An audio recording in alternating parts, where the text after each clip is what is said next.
My next guest is the leader of the Brexit Party, Nigel Farage. Good morning to you. Good morning. Good morning. Now, you over the weekend reiterated with adverts in many national newspapers what you've been saying for a few days now, is that you are offering an electoral pact to Boris Johnson's Conservative Party. You'll stand down candidates in their seats where they're most likely to win. They should stand down candidates in the seats where you're more likely to win. And together, you reckon you could deliver a 100-strong majority for the Conservative Party and for Leave to deliver Brexit. Have you had any response from the Conservative Party yet, Nigel? No, I haven't. But look, the logic's there. It's very simple. You know, if I was to say to Brexit Party voters and supporters and to really endorse candidates other than ours in the right constituencies, I think we could deliver a 60 to 100 majority. Yeah, I genuinely do. Look, out there in the country, most people just want this over. They want us to get on with the rest of our lives. And so I've said, look, much as I'm immensely proud of what we've built in the Brexit Party in the last 22 weeks, country before party at a moment like this, so we can get some resolution on Brexit. And it's up to Boris Johnson. But there's one condition.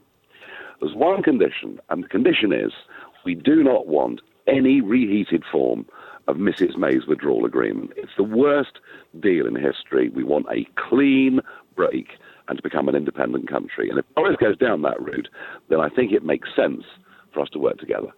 OK, now today, let's talk about what's happening today in Parliament. We're going to get royal assent for the bill, which is known as by the Tories as the surrender bill, to actually stop us from leaving with a no-deal Brexit on October the 31st, as the ticket on which Boris Johnson got himself elected as Tory leader and has promised the country he will do. We're also expecting to have this vote to have another attempt at having a general election. Boris Johnson is expected to lose that. Why do you think that the opposition parties want to avoid a general election right now? Because, of course, you know, Labour and the Lib Dems are saying, you know, everyone's always talking about people's votes, are they not? And they're always talking about how, you know, the country is opposed to no deal, is opposed to what the Tories are trying to do. Why then do you think they're trying to stop that from happening? Two reasons. Firstly, because Labour would not win a majority or get anywhere near it if there was an election, you know, within the course of the next few weeks. And secondly, they know something, which is this. If this Conservative government doesn't take us out on the 31st of October, support for the Conservatives once again will collapse. And I think, you know, the Labour Party cynically know that, so they're prepared to put party advantage above delivering on the promise of their own manifesto in 2017 when they said they would respect the result of the referendum. Do you think we are going to get a general election either before October the 31st or the end of the year? I think there'll be a general election before the end of the year, and I'll tell you why. I was last week out round the north of England, and I'll be out round the north of England again this week. There are a lot of Labour voters saying we've had enough of the Labour Party playing games in Westminster, and this particularly coming from Leave voting constituencies in the Midlands and in the north of England, and in the end the pressure on Corbyn to go for an election will become too great. So I think there will be a general election, not before the 31st of October, but before Christmas, absolutely.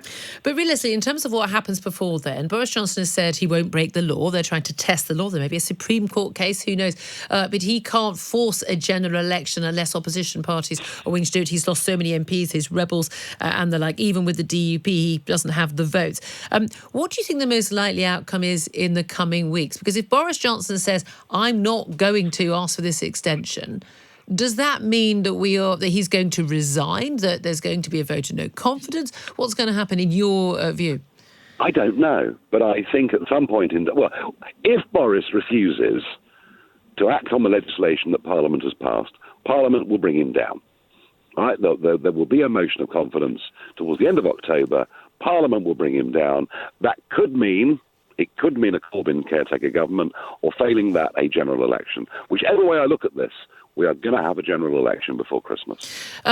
Now, in terms of doing a deal, you say there's been no response. No, it may well be that Nigel Farage said that it's Boris Johnson who isn't ready for a pact yet, doesn't want anything to be talked about. It may well also be that, you know, there's no love lost, let's be honest, between you and Dominic Cummings, now the Prime Minister's chief advisor. He was in charge of the Vote Leave campaign. You were in the rival Leave.eu campaign. We know, some of us, just from that docudrama starring Benedict Cumberbatch, that there is no love lost between you and Dominic Cummings. Could could that be the thing that is stopping a deal happening? In which case, does Boris Johnson need to get rid of Dominic Cummings before there can be a deal? Well, Dominic Cummings, I mean, over the last few years, it's not just me he's been against the ERG as well. Cummings has always been against what he would have seen as hardline leavers, and yet he now appears to be the man behind Boris Johnson, pushing a message that we'll leave with no deal if we can't improve the current one. So maybe Dominic Cummings' politics has changed over the course of the last 3 or 4 years. I don't know. But ultimately, if you add up in the opinion polls where the Tories are, where the Brexit Party are, and put them together, all right, not every one of those voters would come across. But even if you take a bit off the top of both, together, in a pact, in a general election, we would be unstoppable. And ultimately, whatever Dominic Cummings' personal traits may be, he's no fool. At the end of the day, there'll be lots of people on the Leave side who will say, look, you started the Brexit Party because Theresa May was in power and she was trying to deliver a pretense Brexit in name only Brexit with her withdrawal agreement. And the Brexit Party was started. You won the European elections in May because you were offering a proper Brexit, a no deal, a clean Brexit. Perfectly happy to have a deal, a free trade agreement or something, but a proper Brexit that people who voted in 2016 would recognise as being what they voted for. Now you've got a Prime Minister, you've got a leader of the Conservative Party. You know that 2/3 of the Tory party members and 2/3 of Tory MPs voted for a man who said he will deliver, deal or no deal, do or die, a proper Brexit. Some would say, isn't it time for you to stand aside completely, forget an electoral pact, time for you and the Brexit Party to stand aside, give the Tory party a free rein? We know that Leave vote is split between the two parties. If you walked away, those people would have no choice but to vote for the Tory party who can deliver Brexit. So a vote for the Brexit Party right now might actually be the vote that stops Brexit from happening. Well, I've heard it all before, Julia. Let's just remember who our last Prime Minister was for a moment. 108 times she said we are leaving on March the 29th. She also repeatedly picked up and used the line, no deal is better than a bad deal. She even put it in the Tory manifesto. And we trusted the Conservative Party to deliver. And look what happened. You're asking me to trust Boris Johnson, who's pretty much saying the same things that she said. Remember this. Twice, Boris voted against the withdrawal agreement, saying it would reduce us to a vassal state, effectively becoming a colony of the European Union. Then at the third time of asking, what did Boris do? He voted for it. If the Brexit Party wasn't here, I think Boris would be very tempted to sell us out on a reheated version of Mrs May's treaty. Without the Brexit Party, there will never be a proper Brexit. OK, let's say there's no electoral pact. Let's say we end up with a general election and the vote gets split. Are you, in your fight for Brexit, are you willing to take the risk, in your point of view, of having no Brexit, a Jeremy Corbyn-led government, a second referendum? They've said they would try and negotiate a deal and then weirdly have a second referendum in which they would possibly campaign for Remain and not the deal, which no one's can work out. But would you be willing to risk a Corbyn government and no Brexit at this point? I'm not prepared to risk being sold out for the new European treaty that is the withdrawal agreement that will leave us arguably in a worse place and staying members of the European Union. I want Brexit, a clean Brexit, so that we're an independent country. And if Boris comes to that point of view, I shall be delighted. And I've already said, Julia, that to the 28 members of the ERG who 3 times voted against that treaty, we will not stand against any of them. We will actually encourage people to work for them and support them. And that offer is open to other Conservative MPs as well. I cannot do more than I'm doing to try and help people who want to get a proper Brexit. Let's see what Boris decides to do. Is it for you just finally, is it all or nothing? We get a proper Brexit or we don't have any Brexit at all, and you would rather Remain?